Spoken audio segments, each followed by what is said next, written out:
You say that all whites are racist. Can you expound on that, please? Any white person who was born, raised, and schooled in the United States of America, if you aren't a racist, you're a miracle. Either that or you decided to educate yourself. Because education in this country is about white is right, brown's all right, black's got to stand back. Yellow's mellow, but whites, we educate in a way that says that white males have done all the adventures, have made all the adventures, have done all the discovering, have made all, everything that is good and has been accomplished according to social studies, which is actually anti-social studies, by white males. It's a lie.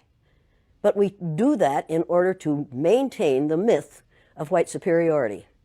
The myth of race has to be maintained at all costs in this country.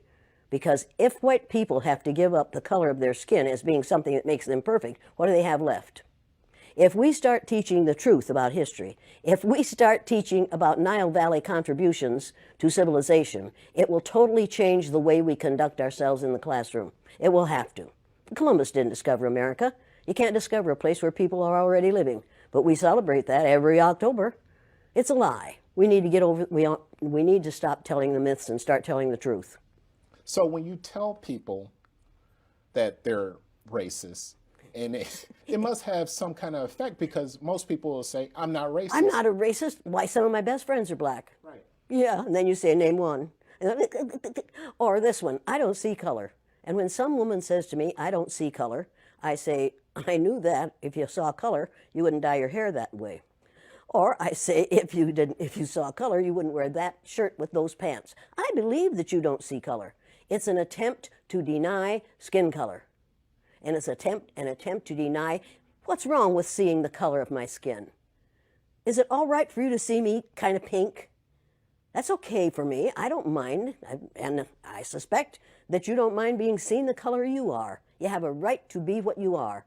And until people in this country and people in this world get it into their heads that the first modern human beings that evolved on this earth were black women. They evolved in sub-Saharan Africa about 280,000 years ago, and every human being on the face of the earth today has the memory of those black women's genetic structure in their genes.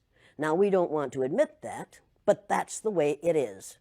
And as people moved farther and farther from the equator, their bodies produced less and less melanin, so their hair, their skin, and their eyes got lighter. As they moved into the east, they ate a lot of fish and a lot of vegetables, so their skin took on a different tone. I found that out when I was raising little kids. My husband worked in a supermarket. He was the head of the produce department, and they had lots of oranges that they couldn't sell, so he'd bring them home, and I was feeding my kids orange juice like you never saw in your life. They began to have an orange cast to their skin. I thought they had a liver problem. So I took him to the doctor, and she said, what are you feeding these kids? I said, well, lots of orange juice. She said, stop it if you want them to stop being orange. Now, if you think that skin color isn't anything other than the body's natural reaction to the natural environment, get over it. So if all white people are racist, according to you, can they be reprogrammed? Of course they can. Of course they can. Of How? course they can be. It's called education. I'm an educator.